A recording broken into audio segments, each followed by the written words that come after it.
Now, there's one other type of idea we want to look at quickly, and that is implementation ideas. Now, if we've been around the church world for several years now, you know exactly what I'm getting ready to say as it relates to Rick Warren. When Rick Warren went to California to plant a church, he went around the neighborhood and he asked people if they were attending church and if they weren't. And if they weren't attending church, he asked them why. And he says that the number one reason he discovered people were not attending church is they said boring, non-relevant sermons. The speaker doesn't connect with where I'm living. So Rick Warren said, I'm going to go and plan sermons that relate to people, okay? And by his own admission, that's how he started Saddleback Church and so on and so forth.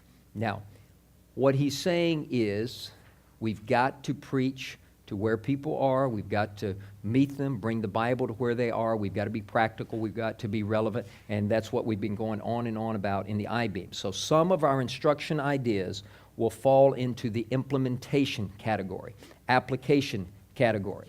I've got one pastor friend who says, it is a sin for preachers to preach boring, irrelevant sermons. He said the Bible is relevant. The Bible is practical. The Bible deals with family issues, sexual issues, financial issues, relationship issues. The Bible is practical. He said we preachers aren't always practical and relevant and applicable, but the Bible is. God is. And he has a very, very good point there. Now, when I'm talking about implementation ideas, you can see the definition here. The definition is implementation ideas are specific pointers based on scriptural principles that help people to apply the biblical text. So implementation ideas are specific pointers based on scriptural principles that help people to apply the biblical text. Let's break that down. Again, implementation ideas are helping people to apply the text. We've said it over and over again. God did not give us the Bible just to inform us, but to transform us. The ultimate goal of preaching, Bible study, the Bible text, is for us to obey it, for us to live it out. So we've got to help people apply it. It is based on scriptural principles. Again, we've got to interpret the passage to find out what it means, to find out what applications are there, and then we base our applications on the applications there in the text. So good application is based on good interpretation. And then specific pointers. Again, we want to jumpstart people in very specific ways. In other words, if we read the text, love your enemies, to help them get started, we might want to give them an example of what that means. You see the text here, Jesus said, don't just love those who love you, love those who are your enemy. All right, I hear what you're saying, preacher. Now, what does that mean? All right, that's what they're asking. How do I live that out at work? How do I live that out at my family reunions? How do I live that out in my neighborhood, loving people who are my enemies? So we give an example or two just to jumpstart them. Remember, people are craving for specific application of the text. They want us to help them there. So we drop that right into the text. Now, look on page 105 here. How do we formulate this implementation ideas? How do we do this? First of all, I want us to focus on three areas here. First of all, we want to focus on the text, and this is most important right here. So just look at these truths here. Base application on correct interpretation. We have to know what the text means before we can apply it. Next, we want to identify the original recipients of the text. When 1 Corinthians chapter 2 was originally recorded, to whom was Paul writing? What was going on there? So we want to get in the original recipient's shoes. Next, we want to determine the intended response for the original recipients. Why did Paul write 1 Corinthians 2? What did he want the Corinthians to do as a result of 1 Corinthians 2? That's what we're after. Because we're going to base our modern day application on the original application. That's good expository preaching right there. And then next, we want to identify any specific examples or general principles from the text. Now, please be clear on what I'm talking about right here. When Paul says, for example, in 1 Timothy 6, flee these things, flee the temptation for the love of money, that is applicable to any Christian in any generation at any time. That is easy. When he says, flee the temptation for the love of money, boy, we understand that. We know exactly what he's talking about. But what about Genesis 24? When Isaac sent his servant to find a wife for his son, okay? And the servant goes and says, I'm going to go to the well for the town. And the first lady that comes up and says, can I give you some water and water your camel? The servant says, that's the woman. That's the one that God has picked. Now, I want to ask you, would you counsel any young people in your church to use the camel watering method to find a spouse? No, we don't use that specific method, but what's the principle right there? Trust God. Look to God for direction. Look to God. So you see, there's not a specific application. That camel watering method, that was a one-time deal.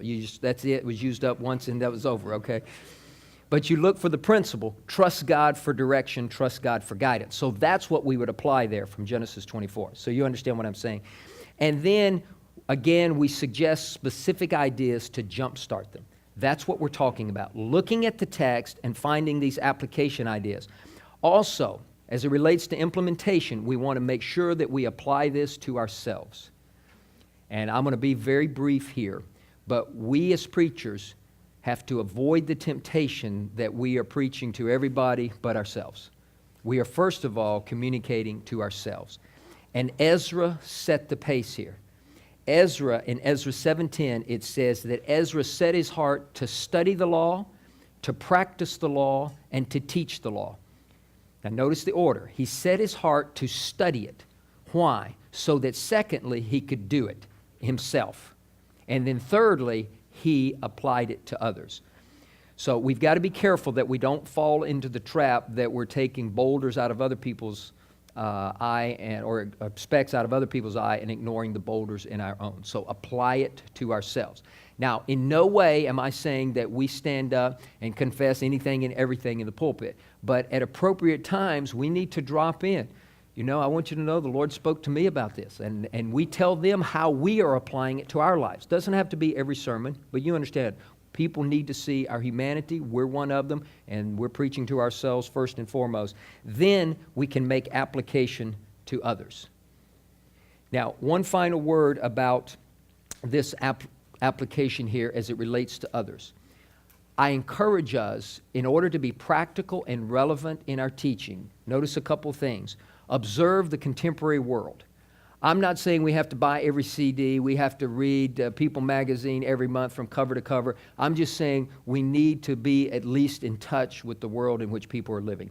Rob taught me years ago, he said, Mo, you need to be preaching with a Bible in one hand and a newspaper in another.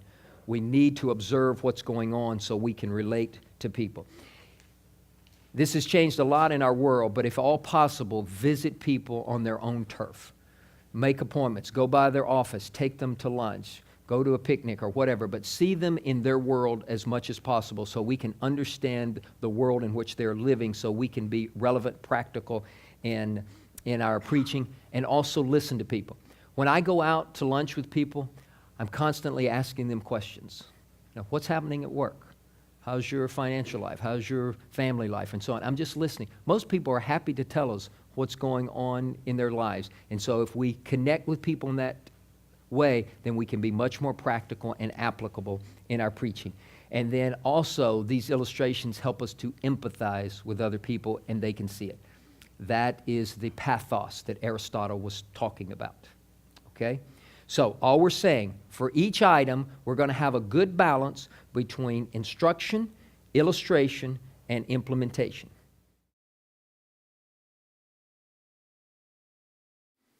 As discussed in the lecture, you want to suggest implementation or application ideas all throughout the message. Looking at the 1 Timothy 6 example on page 107, notice the possible practical applications I offer for each main point. Obviously, you're not going to use them all, but you pick what works best for you in light of the specific needs of your listeners and the overall intention of your message. Always remember, people need help in applying the Bible. Give them some practical suggestions to jumpstart their living out of the Word.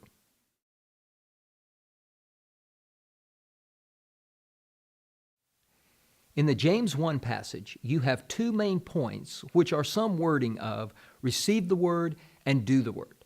So I suggest you have at least two implementation ideas which answer the questions: how do I receive the word and how do I do the word? Remember, be as practical as possible. People are craving specific suggestions on how to live out the word.